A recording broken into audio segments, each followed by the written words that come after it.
Myself, Harish Kurup, from NBTC multinational company, especially spread in GCC. We are exploring Abu Dhabi, Saudi, Kuwait especially. We are having 40,000 manpower so far. In that, I am looking after all welding activity and welder training and selection. So here in AMCO, I am always coming to take welders, especially we need at least 1,000 welders per year.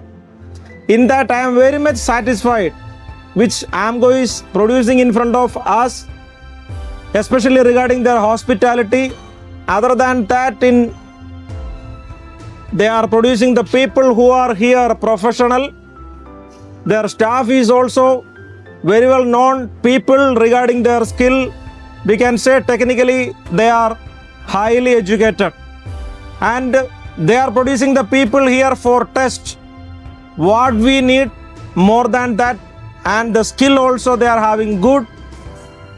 The skill test facility in AMCO are required for us how much? In that almost double we got from this institute, and we are having the choice to take the people from here. So we are happy to say that AMCO is a best thing to do professional skill test and taking manpower from Bangladesh. I am wishing all the success to the whole management and the team in AMCO. Thank you.